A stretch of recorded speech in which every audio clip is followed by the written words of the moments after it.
You're listening to the Real Women in Business podcast.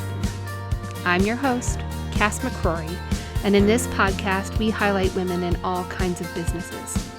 For yourself, someone else, full-time, part-time, overtime hustle, together we will learn from and with one another. And if we get it right, it'll lift us all. Let's get into it. Friends, today we're talking to Brianna Firestone. I've known Brianna for a bit now, but we got into the nitty-gritty and things that I had no idea about. She talks about how she manages resources of time, energy, and money, even from back in her days right out of college in New York City, and how that really informed the creation of her School of Betty, which is brilliant. You'll want to hear more about that. We talk about the luggage we carry around, making a conscious choice about what we put in and take out, and really the importance of a financial education, not that accounting 101 stuff, but the real life work of managing our money and our happiness. You are going to take so many notes. Don't text and drive to yourself. Hit up the show notes if you missed anything. Let's get into it. Hi, Bri. Hi. Thanks for being on the podcast today. Oh my gosh, thanks for having me. So we've got Brianna Firestone here. Bri, would you tell everybody a little bit about who you are and what you do? Yeah, so who am I? Oh gosh, that's a big question. Well, let me start with what I do. I'm the founder of the School of Betty, and that is a place where I teach women how to creatively manage their money, their time, and their energy. Those are our resources, and we need them every single day. And that is what I do. I am also a director of marketing strategy and insights for a large performing arts center here in Denver, Colorado. Totally doing the full-time and the hustle, and I love it, multi-passionate. I'm originally from Missouri. I love the Muppets and pretty much any animal print I want to wear on funky shoes. That's me. Best intro, best description, hands down. The visual that everybody now has of you wearing animal print shoes and just kind of killing it all the time. Hopefully that's what they're seeing. So I want to back up because I have some insider information, as Bri and I have been friends now for quite a while. This stint in the Colorado arts performance space, you're not just a behind the scenes girl. What are you getting at, Cass? I mean, you're a performer also. I like to say I am retired from the stage, but yes, I was a performing arts major, so musical theater, singing and dancing, but I found out very quickly when I lived in New York City, I moved there when I was 21, that I really wanted a 401k and health insurance, and I didn't stand in line to audition at 4 a.m. And so I got a job at a magazine and started my marketing PR career. And that has been my career. And performing has been something that has really served as a creative outlet for me. And I did start performing. Again, I took a break mid-career. I took a year off and I started performing again after 7 years, and every once in a while I'll pop back on stage. I swung into the Roxy role in Chicago a couple of years ago for 1 week. It was exhilarating and equally terrifying, especially when you don't do it all the time anymore. But now I am pretty much just solidly behind the scenes. I have a great love and passion for the performing arts, and I, love marketing and strategy. And so it's kind of this fun little all best worlds, I guess you could say. Yeah. This intersection of all of these things. Totally. I want to get back to that point when you are in a line at 4 a.m. and you're like, I actually want a 401k. How did that go down? Like, was it just like a moment of clarity? Tell me about that experience. I didn't, I moved to New York City when I was 21, and literally with a one-way ticket, a couple of suitcases. It's very Annie, if you know the musical Annie. And I got a job pretty immediately serving tables at a restaurant in the garment district. And I remember walking into that restaurant and I would just walk in anywhere and ask if they were hiring. I mean, the guts I had at 21 doing that, I probably wouldn't do that now. I would be terrified to do it. And I remember this one little restaurant was like, hey, well, we could use a server. Can you stay tonight so we can see how you work out? And, oh, by the way, can you carry 4 plates? I was like, sure can. Totally could not do that. And I'd served tables a little bit before, but I stayed there that night, and then I ended up getting a job there. And gosh, it was a whole new world. I grew up in a small town, 2,000 people on a gravel road. I had, people are ordering sashimi tuna. I had no idea what sashimi went. I'm having to open wine bottles at the table, which, Boone's Farm screw top was about the only thing I knew about wine bottles. And so it was this pretty eye-opening experience. But I do remember in that space serving, it was a lot of business people who came in the garment district in the evening. And they always just made this judgment on me of like, oh, you're not from here, are you? Are you an actor? And this just like really condescending tone. And I would notice that they would start to talk to me differently. And I'm like, wait a minute here. I'm really smart. And I don't like how this feels. Like there was just an assumption about who you were and what you were capable of because you were serving tables. And so I knew pretty quickly within a few months, I was like, I don't want to be serving tables like this. I'm a hard worker and it's fine, but I just know I'm capable of, I want to use my brain a little bit more. And so, the power of the contacts, I put my feelers out to all the friends that I knew. And I had one of my good friends knew a friend at a magazine and knew some of the jobs they were hiring for. And so I got in as a sales coordinator. And I remember I made $30,000 a year, and I just thought I had hit the jackpot. And I had health insurance. And I remember I was so excited to call my parents and be like, I have health insurance and I make $30,000 a year. And, in New York City, not a lot of money. Yeah. So that's how it went down. It was really, when I think about it now, it's kind of shocking. I guess not shocking, but when you're from a small town and you're just used to kind of swimming along with everyone else and doing your thing, to kind of have that moment where you're standing there and being like, wait a minute, you're treating me like I'm not smart. That's not cool.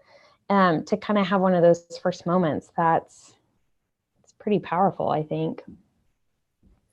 I had a similar experience. So I grew up in a very small town. Well, I grew up in a town called Medina, which is small. I think there were like 150 or so kids in our graduating class. But my senior year of high school, we moved to a very small town where there were 22 people in my graduating class.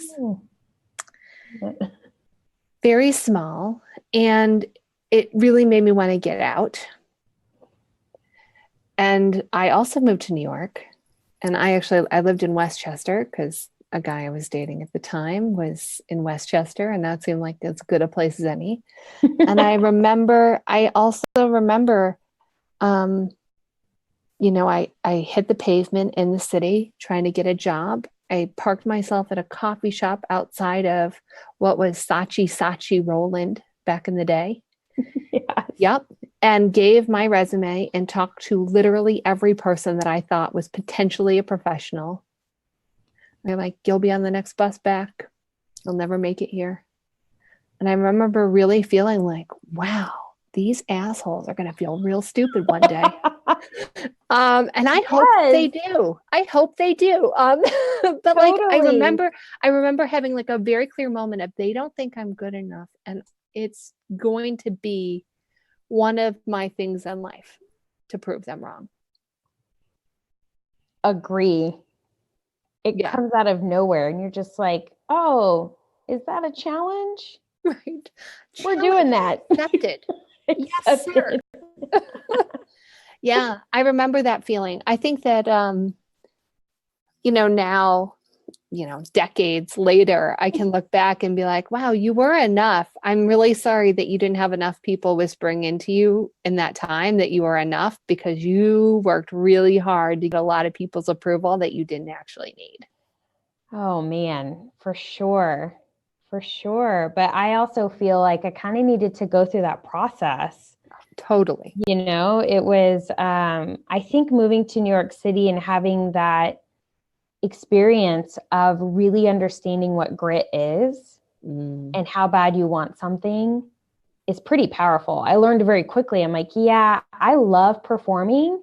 I don't like the lifestyle of performing. And I think that was a big lesson, right? When you're going through college or your studies or you're choosing a profession, right? We're trying to do that when we're so young. We have no idea what the hell we want to do with our lives. Thank goodness they don't make you lock that in. I know. Oh my gosh, right? So I I didn't know to think about the lifestyle. I didn't know, to consider, do I want to, be standing in line and worried about, how much I'm making and, being afraid to let go of a shift for an audition because, I'll get the audition, but maybe I can't pay my rent. And I didn't know how to think about that. And so I learned very quickly. And I think that lesson has followed me through my entire career because it's something that really pops up to say, but I love doing this. And it's like, you might have a passion for something, but do you want to do the day-to-day of that? Do you understand what that means for your lifestyle? And do you understand yourself enough to know the flow you need to be in? And you don't know that when you're 21. No, that is a figure it out as you go job. But I love that question that you pose. Like, is this the lifestyle? Like, maybe I love this work, but is this the lifestyle that serves the version of me that I want to be right now? Totally. I feel like I've hit that road so many times in my life. And it's like something I'm really grateful that I get to redefine it so frequently. Because, seasons change. I want to know what brought you to Colorado from New York. Or was it a direct transit? It was, I met my husband in college, but we didn't start dating seriously. Oh, we kind of dated a few times. That's the big joke. We dated a couple times and I wasn't ever interested. Poor guy. We just weren't ready. Gosh, we would not be the people we were today if we had stayed together in college. And so we were dating in New York City, and then we ended up getting married, and we just were, he was feeling the itch to get out of the city a little bit sooner than I was. I mean, I definitely had a love-hate relationship with it.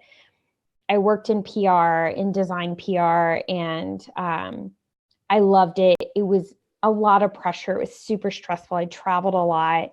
All of these things that the Aries in me like totally thrives on, but also it just kicks me into like burnout and, going 100 miles an hour. And so he was really, we just got married and he was kind of ready to just move on. And we had come to Colorado quite often. We had friends here.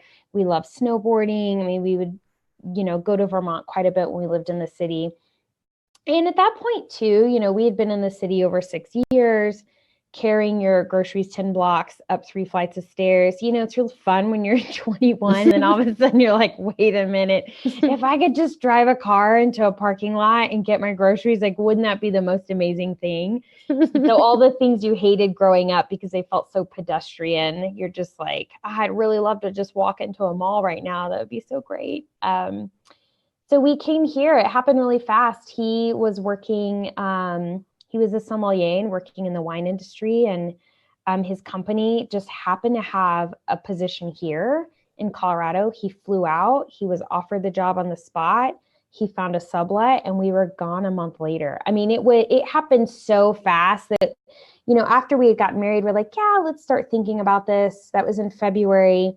We started to just kind of toy around thinking of cities we'd want to move to. And that, like, from the minute he interviewed and got the job, it happened real fast. And we were like, oh, we're doing this. This is crazy. And then came a whole other set of life lessons, being 27 and leaving the city that I'd lived in since I had graduated college. All of my best friends were there. Like, good friends that I went to college with also lived there. Working from home. So I worked for the same PR firm. I worked at home. I flew back and forth. So we were seeking this like slower pace of life. And he went into a management position. So his life got chaotic. And I was flying back to New York or flying to the West Coast to take care of stuff. And I was traveling like 2 weeks out of the month. And so it became really chaotic for me. And I worked from home and I experienced my first bout of, oh, it's hard to make friends as an adult. Yes. You still have these manufactured things around you like school or an office that gives you this kind of pop-up community that you can just start to integrate yourself within. And so that was rough. It was really rough. Amen. And thank you for talking about this, because I feel like when I list the biggest challenges of an adult, I think it is like finding community, finding your village, finding your friends as an adult. If you don't have a workplace, if you don't have a school or something, like, how do you do it? Yeah, it's so hard. And, I found myself going on these women's networking events. And I was like, am I trying to find a date? This is what it feels like, because, and my husband was so confused. He didn't really understand. He's like, well, just, meet someone, like go talk to him. And it's like, it's not, maybe for some women it's like that, but I'm like, we're looking for like a pretty deep connection. And we're probably making that judgment, whether it's too fast or not, in about a minute of 5 minutes of a conversation. We're like, I don't know if I'm willing to unpack all my baggage or to go into all my baggage for this. Is this going to be worth it? And so it was tough. I have to say, when I eventually left the PR firm and took a break and started performing again, that is when I found a true community. And in the time when I was working, I played on a volleyball team, which I did in New York City. And so I started to find like little pockets of friends. But yeah, it was so tough and so lonely. And gosh, what a lesson and a realization to feel appreciative of those moments in your life as you're growing up, that you just don't realize that like everything is so easy because it's just kind of packaged for you to be easy, right? It's like I said, a pop-up community. And when you're an adult and you're trying to figure out what you love and it's a new city and it's just like the dynamics of everything are pretty stressful. Totally. Yeah. Totally. I think, I love that you did do things that actually got you out and into a space of saying, hey, I do want to meet people. So I think that idea, like, I just have this 7th grade shaky lunch tray carrying version of me in my head. This is a hilarious story. My friend Allison, who I know listens to the podcast, is going to die when I tell this story, but I'm going to do it. I was working with Starwood Hotels. Allison worked at Starwood Hotels as well. And she seemed nice. She was about my age. She also had blonde hair. I felt like we had a connection. Yeah. Yeah. And so one day I woke up a tremendous volume of nerve and just gumption. And I say to her, I'm kind of new in town still, and I don't have a lot of friends. Would you want to be friends and maybe get lunch one day? They're going to do tater tots next Thursday, which is that was the thing. That was the shit in Starwood days, right? Is that when you got the tater tots for lunch, that was the thing. And she goes, I'm kind of good. I have a lot of friends. Oh, no. And luckily, thank God for her that she was like, actually, okay, yeah, let's have lunch. And now she's, a decade and a half later, she's still one of my closest friends. And, we had babies at the same time and all of this. She was there for me through thick and thin and likewise. But it was just the manifestation of every fear that I had in putting myself out there. But at the end of the day, it works out. Totally. Oh, Yeah. she's gonna kill me, but right. I love you, Al. Um, back at the beginning, you mentioned the side thing that you do, which is not so much a side thing as it Yeah. is another completely huge thing that you take on, which Yes. I adore, the School of Betty. Yeah. Tell me about how that started for you. Yeah. Well, you're so right. It's not a side hustle. It It is is not. basically another full-time job. When you do that thing that just like is from your heart, or you're like, I'm supposed to be doing this. It's a whole different energy, give and take that you have. Well, New York City is one of the reasons why I created the School of Betty. And so when I moved to New York City, I was 21. I remember getting my first credit card when I was 18 or almost 18 in high school. And not like we didn't really talk about money growing up. Newsflash, most of us don't, right? And if we do, it's things like money doesn't grow on trees and money is stressful and oh, isn't that nice? They have a lot of money. Like money is always just this like really negative thing that most people don't realize you're growing up kind of hearing that. And so I got my first credit card. I didn't really know anything about credit cards, just that they were quote unquote bad. Like credit cards are bad. And I remember one time my mom and I were going to Subway and I really wanted Subway. And she's like, well, we don't have any money for that. I'm like, just write a check, Mom. I think I was like 8 or 9 or something. And she's like, well, it just doesn't work that way. And I still think of that moment. So I'm like, wow, what a prime moment to actually teach me how it works. But it was just like, it doesn't work that way. And like moving on, I'm like, okay, this like magic money doesn't work. And so I got my first credit card and I, it's an awful credit card, right? It's like, Sure. that's the worst interest rate. Gap. Mine was Gap. Yeah. Obviously they're offering it to a 18-year-old because Mm-hmm. And I remember I had graduated and I went to CD Warehouse. That's right, friends. Yes. I bought about $100 worth of CDs. And that first swipe and oh my gosh, I have $500 credit limit and I just bought all these CDs. The exhilaration I felt is not a good thing. And that truly is the moment that I started my journey of like racking up credit card debt. And in college, I started getting all of these I got a bunch of store credit cards. I remember at one point, my friends, we all kind of lived at the end of the dorm, were like, how are you affording all of this? And I had a work study while I took like 20 hours of class. I don't know how the heck I did that. And obviously could not afford these things that I was buying. And I just kept shopping. And I remember I took part of a student loan once to pay it off. I mean, and I also paid for most of my college as well. So here I am racking it up. And then I moved to New York City. That city is just full of so much temptation and amazing things. And I had developed a love my senior of high school for Starbucks because my friend worked at the Starbucks in the Barnes and Noble. And so not only was I buying a bunch of books, I was also buying like, grande frappuccinos every day. Newsflash, it's not good for your health. Yeah. And before I knew it, I was 23 years old and I was probably 22, 23. I had $30,000 in credit card debt racked up. I had $20,000 in student loans. I still barely made that $30,000 at the magazine.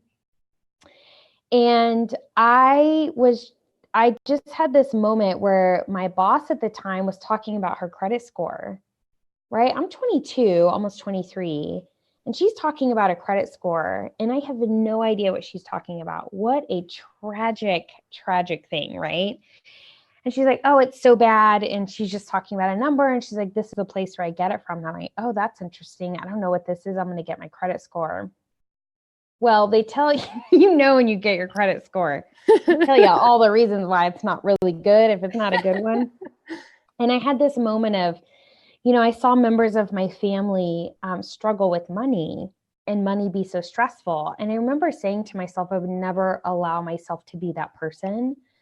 Little did I understand that I didn't actually have the tools to ensure that I didn't become that person. I had no actual financial education of like, not like accounting, but here's how you balance an accounting book, like legit hardcore money skills. And when I say hardcore money skills, I'm like understanding that your emotions are pretty much going to drive all of your spending behavior, right? Just like not even connecting that, right? And so I decided that moment, I was like, oh my gosh. And let me just say too, like, I mean, what a privilege. I can't like, I was able to get all these credit cards and charge them. And, you know, we didn't have a ton of money, but I by no means was in a, you know what I mean? I definitely like had a privileged life. And so I was like, you know what, this is not good. I've got to figure this out. And I have journal entries. I still have them of just me writing out how stressed out I was about money. And I have the entry that has my very first budget that I just kind of hand wrote into it. It was like a total of $800. I was like, weren't those the days? Oh boy, my rent was like, how much? Oh my gosh. And I sought out to just, I learned Excel at the magazine job. That's also a thing. I'm like, please teach these baby actors when they leave these programs how to have some hard business skills, because I didn't know how to use any of that stuff. And so I learned how to use Excel at my job, and I decided I'm going to create a budget. And I just created this template. It's not rocket science. It's so basic. It's the same thing I use today. It's the same one I give my students. I've added a couple of bells and whistles to it, and I didn't know at the time it was called the snowball method, but I was like, I have this Casual Corner credit card. Is that store even around anymore? No. Yeah, loved it. I was dressing like I was 50 and I was 20. I don't know what's happening. Button downs. They were the thing. And a lot of button downs. And slacks. And some business pleats. Mm-hmm. Yes. Totally. Definitely not what I dress like now. And I was like, this has $240 on it. I'm going to focus on paying this one off first. And that's what I did. I just snowballed my credit cards and I paid all of that off probably in like, it was like 2 years about.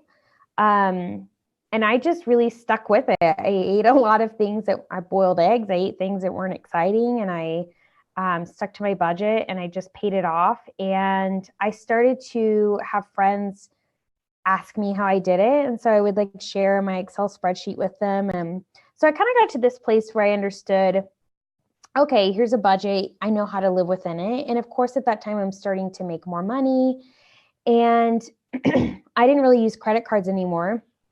And if I did, I paid them off. But truly, it wasn't the time of like credit card reward points. So it wasn't something that, you know, most people did. And then fast forward, my husband and I get married.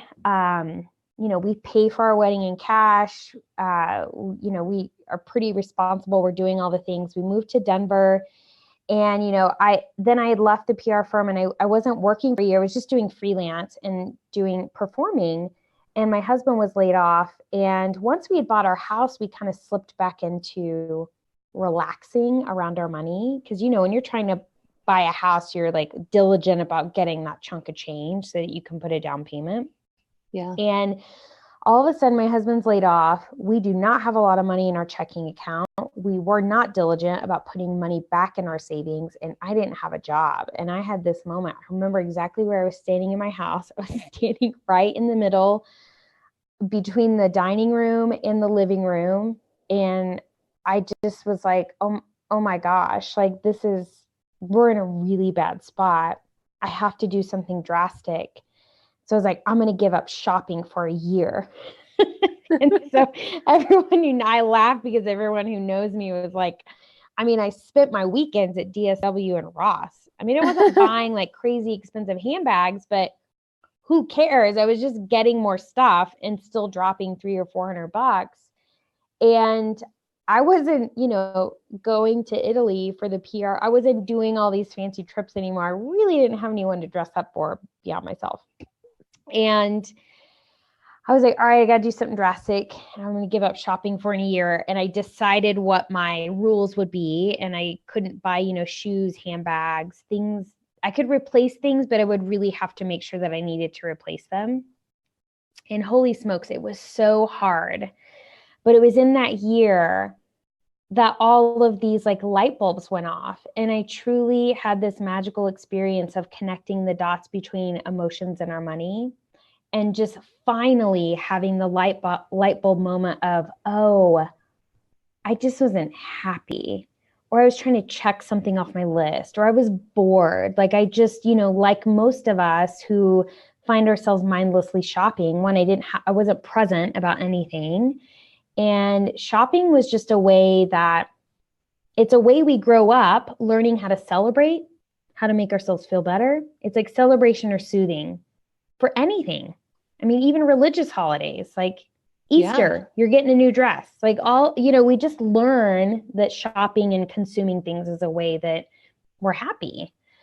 And so I had these like aha moments of like, oh my gosh, like that, like that's why I've been doing it. And it seems not like rocket science now, but the fact that I finally made that connection, because I was living within a budget, but I was spending a crap ton of money, and it wasn't going anywhere that was going to help myself and my husband when we were in a financial pickle. And so my friends during that time kept asking me, like, what are you doing? Like, how are you doing this? And it was tough. I mean, I really was like, I would sometimes walk around Target and just carry something like a shirt, feel it, and then like put it back. It's actually one of the tricks I give my students, because usually by the time you get to the register, you don't want it. You've had your come to Jesus moment, and you're like, okay, I don't really need this. But that year, I cut our income in half because I wasn't working, and my husband got a new job, but we put $20,000 in our savings account. And it was just like mind blowing to us. We were just sitting there like, oh my God, like what were we doing with our money? Like our income was double. What were we doing with our money? And we were just like this moment of like, oh my gosh, we were idiots. And so that is like really the start of the 90-day no shopping challenge, which is one of my signature courses. And because I started teaching people how to do it. And as I was going through my career, I just kind of felt that tug of, oh, there's something more. Like, this isn't my purpose. There's something more. I'm supposed to be doing something more. And then when I figured it out, I was like, oh my God, like, that's it. Like, I'm supposed to be teaching other women how to manage their money in a way that a lot of people aren't doing it more, or doing it now. But because so many people are like, oh, I just need a budget. And like, if you don't understand why you're shopping in the first place, that budget is not going to help you. If you don't understand your emotions and your habits and your behaviors, the budget doesn't serve you at all. And in fact, it's why you can't stick to it, because you don't understand the trigger in the first place. And so that is what I teach at the School of Betty. That is amazing. And I'm grateful that you do this work. And I love so much of this. I really appreciate how thoughtful you are about money as a resource. Yeah. And really looking at the emotion behind it to say, hey, what is the trigger here? I had never actually put the shopping as soothing thing together until you just said it. But that resonates so cleanly with me. Like that feels so true. Like, yeah, shopping is soothing. It's saying, one of the things that I frequently am talking about in Subtraction Project is like, everything I need will be there for me when I need it. Yeah. And so I don't need to have everything right now when I don't need it right now. Mm-hmm. But I can see how shopping in the moment is really like, oh yeah, I am protected. I am safe. I can have everything I want and need. For sure. Especially if you grew up in a space where you didn't have it, or you did, right? It's like, it's a 50-50 coin of how you kind of developed some of those beliefs around your money. And it's also, I find so many of my students are very ambitious women. They're go-getters. And it is hard for them to not have something to do. It's like that weekend where you're like, you know what? I'm going to go run these errands. And then all of a sudden, before you know it, you've added this list of things that you need to purchase when you don't actually need to buy any of it. And that was a big one for me because I am like, check, check, check. Let's get a move on it. Like it was really hard for me to just sit and not be productive. Ooh, yes.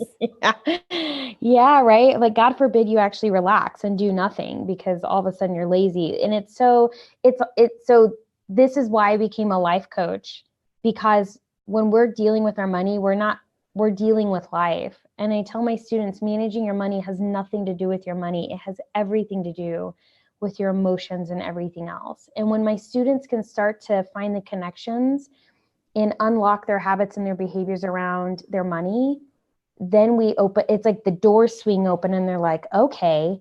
And then we start getting them on their health plans. Is this the career you want? Like it all of a sudden just starts to, like, the dominoes start to fall as they start to make some of these like aha moments, because what we're doing is not specific to money. You can apply it to any area of your life. And my students really find that how we treat money and how we treat food, especially for women, same thing. And so I just find that students, once they can understand where they learned about their money or didn't, right? Understand how, their parents and the people around them talked about it, identifying, was that positive? Was it negative? Do those thoughts and beliefs serve me? Do they not? And then deciding what they want to take with them. So I'm like, this is like a big suitcase you've been lugging around for a long time. And you get to sit it down, open it up, unpack it, and decide if you want to put anything back in there. You don't have to take anything with you. You get to decide what has served you well. Because some students got some really great nuggets from their parents, right? And for them to like understand that of like, oh, I live in this society that like uses shopping as a way for us to feel better and celebrate and all these things. Because I always tell them like shopping's not all your fault, right? We just, when we talk about hypnotherapy and subconscious, like so many things as a little one that you're just soaking in, you don't realize. And once they can understand that and then let it go and be like, okay, well, I'm here and I don't need to judge myself for it. So let's move forward. The game changes. Totally changes. I think that that's true of almost everything in life. That if you can have like that intentional moment of saying, that was then, and now it's like this, and this is what goes forward. But getting to a place of clarity and intention on that, it takes a moment. Like it takes a moment like seeing your credit score or seeing the weight on the scale or seeing the fact that you can't close your drawers. Like, take a moment before you're like, oh, wait. Yeah. Yeah. And it's, it's pretty, one of the exercises that we do, which I know you've done a lot of, is we have to vision that dream life. Because, I always use this example. It's really silly, but I always say money is like a sock. It's a thing, right? Humans complicate. Money's not complicated. Humans are. A sock, its job is to keep your feet warm, right? But it can't do that unless you put the sock on.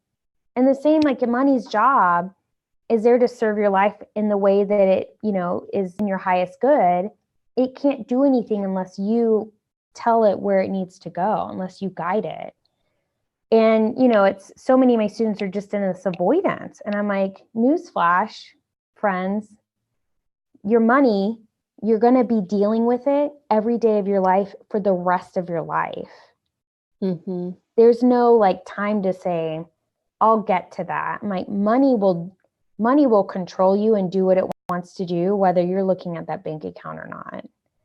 But if we can start to look at it and remove the emotion and get to a place of logic, then we can actually start taking that money and putting it in the places that are going to get us to this dream life.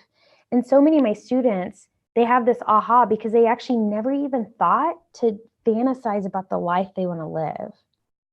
Yeah. which is heartbreaking to me because, my students are women of like, oh my gosh, like how many women are walking around feeling like they don't have permission to go after this life they want to live, that what is now is like all that it's going to be. I think that there's a trap there in contentment, and this is what it is and this is how it will be. And unless somebody is like, Alice in Wonderland style, like try this door, you don't know that you have another option. Like I remember, I had a boyfriend, then I had a fiance, then I had a husband, then I had a baby.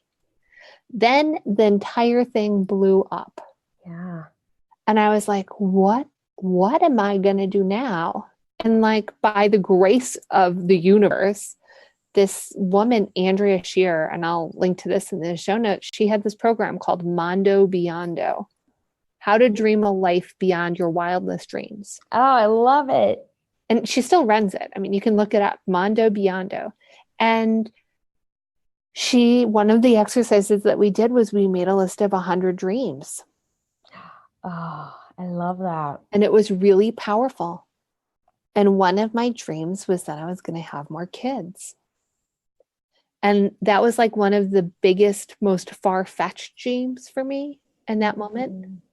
That was the hardest thing for me to imagine. Because at that point in my life, I had been told, like, you are a divorced single mother. Nobody's going to want you. And one of the things of advice she gave was to create a talisman or something that would root you in the dream. And so I decided that I was going to get a tattoo with the word dream on my hip. And my grandma, Janice, who's still alive, she goes to me one day. She goes, what are you going to do about that tattoo? What if you do have more babies? It'll never look like the word dream ever again. You're going to be wrinkly and old like me one day, and it'll never look like the word dream. Sure, now you're young. Oh my gosh. Yeah. And I said to her, if it never looks like dream again, because I got to have another baby, then that's okay, because then it came true. Yeah. And after 3 babies, I can tell you, not looking exactly the way that it did at 28 and a half. But the dream came true. And I don't know that I would have held space for the dream to come true if I hadn't taken the time to visualize that possibility. Yeah. Yeah. It's just it's actually one of the hardest exercises that my students go through, because you were always just taught like to not fantasize and be really logical about our lives, when, fantasizing and identifying like, yes, that's what I want to do. If you have a North Star, then we can actually start taking steps to get there. And I feel like that's kind of like the wildest moment for my students, where they're like, what do you mean? I'm like, well, if you want to retire at 40, we're going to do stuff differently with your money than if you actually really love your job, that you make $45,000 a year and you're actually really happy with your life. You just want to be able to go to Disney World once a year, right? That looks very different than, someone else. And, if we're intentional about our time, our money, and our energy, and you're going to need all 3 of those to get there, you can do incredible stuff. You just have to actually know where you're going. If you don't know where you're going, it's like a really bad road trip that won't end. No destination. You don't have snacks. You didn't plan pit stops. Someone in the car is like really annoying. But if you have a really good road trip, like you're like planning really fun pit stops. So that's like a celebration when you hit a small goal, and you're like doing some sightseeing, you've got great snacks, like, where you're going and how long you want it to take you to get there. It can be really amazing. But if it's a really crappy road trip, you're never going to want to do one again. It's brilliant. Brilliant. The visualizations that I have from this conversation are really on point. Like, I've got my really raggedy old suitcase that I need to open up and look through all of that stuff and decide what goes back in a new suitcase. And then this road trip, like really plotting this as a destination. Like this is Yeah, where we want to go. totally. I love that Totally. visual. We've talked so much about the School of Betty. I want to tell people right now where they can go to find out more. So will you tell them where to go? Yeah, so they can find me at theschoolofbetty.com. They can also find me on Instagram at the School of Betty or Facebook at Betty's School, because there's already a School of Betty somewhere. Don't know who it is. Yeah, that's where they can find me. Awesome. All right, I've got a lightning round of questions for you. Okay. What is your go-to jam when you need to up your energy? Oh, man. You probably get this a lot. Probably anything 90s hip hop is really my jam. Like Notorious, B.I.G.'s Mo Money, Mo Problems. And I don't pick that because I'm a money coach. I truly love that song. I love it. Yeah. Yeah. What time do you wake up? I wake up between 5:30 and 6 a.m. without an alarm, believe it or not. So what time do you go to bed so that that's a reality? I like to be in bed by 9. I absolutely have to be asleep by 10. Let me just say I do not have children. I do have a 4-legged beast, but yeah. Love. I think you mean you have a 4-legged love. That's right. What does breakfast look like? Breakfast is pretty boring. My husband and I make them on Sunday night. So we do cashew yogurt with a banana, flaxseed, chia seeds, hemp seeds, and blueberries. And we put them in mason jars. On Sunday, we make 10, and then they are ready to go. That is really interesting. We're going to have to link to that. Do you talk about that on Instagram somewhere? I don't think I do, but I could always do a post. Do a post so we can link to it, because I think people will be asking me a lot of questions about that. Sweet. Coffee or tea? Coffee all day. I don't want to drink it all day. I would if I could sleep. Same. Favorite ritual?